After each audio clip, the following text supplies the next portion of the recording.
ప్రతి ఉదయకాలం వస్తున్న వాగ్దానం చూస్తున్నా. ప్రియాతి ప్రియ దేవుడి బిడ్డలందరూ ప్రత్యేకమైన వందనాలు దేవుడి బిడ్డలారా. మీ అందరూ బాగున్నారా? మీరందరూ ఆశీర్వాదకరంగా ఉంటూ ఉన్నారా? ప్రతిదినం ఫలిస్తూ ఉన్నారా? ప్రతిదినం మేలు పొందుకుంటూ ఉన్నారా? ప్రతిదినం దేవుడు చూపుతున్న కృపలన్నీ కూడా గ్రహిస్తూ ఇంకా దేవుళ్ళ ముందు కొనసాగుతూ ఉన్నారా దేవుని బిడ్డలారా? అయితే ఈ దినం కూడా దేవుడు తన కృపనిచ్చి ఏ రీతిగా లేపుతున్నాడు చూద్దాం. పరిశుద్ధ లేఖన గ్రంథంలో నుంచి నహూము 1వ అధ్యాయం 7వ వచనం చదువుకుందాం. యెహోవా ఉత్తముడు, శ్రమదినమందు ఆయన ఆశ్రయదుర్గము, తన యందు నమ్మిక ఉంచు వారిని ఆయన ఎరుగును. ఈరోజు యెహోవా ఉత్తముడు, శ్రమదినమందు ఆయన ఆశ్రయించిన వారిని ఆయన ఎరుగును. ఆయన శ్రమదినమందు ఆయన ఆశ్రయదుర్గము, ఆయన యందు నమ్మిక ఉంచు వారిని ఆయన ఎరుగును. ఈరోజు దేవుని బిడ్డలను నీవు గుర్తిరుగుతాడు. ఆయన ఉదయకాలం వాగ్దానం చూస్తూ దైవికంగా విశ్వసిస్తూ నువ్వు నడుస్తున్నప్పుడు నీ పేరు తెలుసు, నీ హృదయం తెలుసు. నువ్వు నమ్మి ఎలా విశ్వసిస్తున్నావో, ఎలా అనుసరిస్తున్నావో ఆయన గుర్తిరుగుతాడని వాక్యం ద్వారా, వాగ్దానం ద్వారా ఈరోజు మనకు తెలియజేస్తూ ఉన్నాడు. నీకు శ్రమ దినం వచ్చినప్పుడు ఆయన మనకు ఆశ్రయదుర్గంగా నువ్వు నమ్మి ఆయన ఆశ్రయిస్తూ ఉన్నప్పుడు ఆయన ఉత్తమమైన కార్యాలని బట్ట జరిగిస్తాడు. ఎందుకంటే ఆయన ఉత్తముడు కనుక. దేవుడు బిడ్డలారా, మనం అడుగు వాటి కంటే, ఊహించి వాటి కంటే గొప్ప కార్యాలు జరిగించేవాడు దేవాది దేవుడు మాత్రమే అని నువ్వు గ్రహించాలి. ఎందుకంటే మనుషులు కొన్ని సమయాల్లో మనకి సహాయం అందించలేకపోయినా దేవుడు మాత్రం తగిన కాలంలో తగిన రీతిలో గొప్ప కార్యాలు జరిగిస్తాడని నమ్మాలి, విశ్వసించాలి. అది వాక్యం సెలవిస్తుంది. ఎంతో మంది పట్ల దేవుడు జరిగించాడు, ముందు కొనసాగించాడు, దీవెనకరంగా మార్చాడు.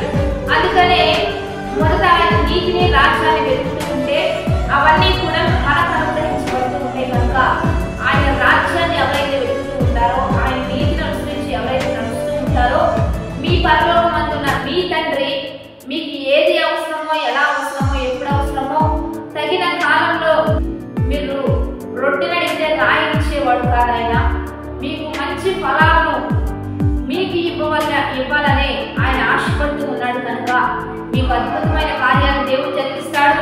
అందుకనే శ్రమ దినమున దేవుడిని ఆశ్రయించండి, ఆయన గొప్ప కార్యాలు జరిగిస్తాడు.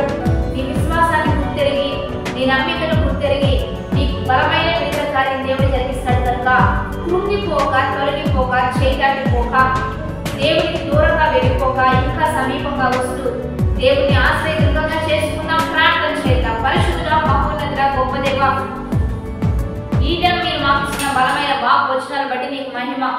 ఎంతమంది బిడ్డలు ఈ వాగ్దానం చూస్తూ ఉన్నారు? ఈ వాక్ వచనాలన్నీ కూడా మా జీవితంలో రూఢిపరిచయ్యా.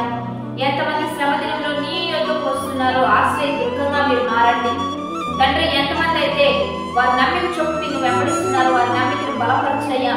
వృత్తి వ్యాపార చేతికొలను ఆశీర్వదించండి. ప్రతి డిపార్ట్మెంట్ ని దీవించయ్యా.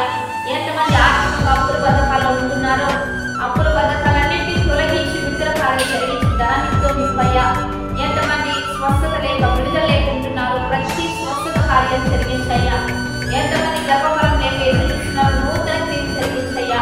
ప్రతి డిపార్ట్మెంట్ ఆశీర్వదించండి. సేవకుల్ని, సంఘాలను దీవించండి. యావత్ ప్రపంచాన్ని పరిపాలన ఆశీర్వదించయ్యా. ప్రజలు మేలు పొందుకున్నట్లుగా మీరే సహాయం చేయమని, బర్త్డేస్, మ్యారేజ్ జరుగుతున్న వారికి దీవెనలు, శుభములు ప్రకటిస్తూ ఉన్నాం. అనేక దినములు అధికంగా ఉన్నట్లుగా మీరే సహాయం చేయమని, ఈ దిన వాగ్దానం అనేక దీవెనకరంగా మేలుకరంగా మార్చేయ.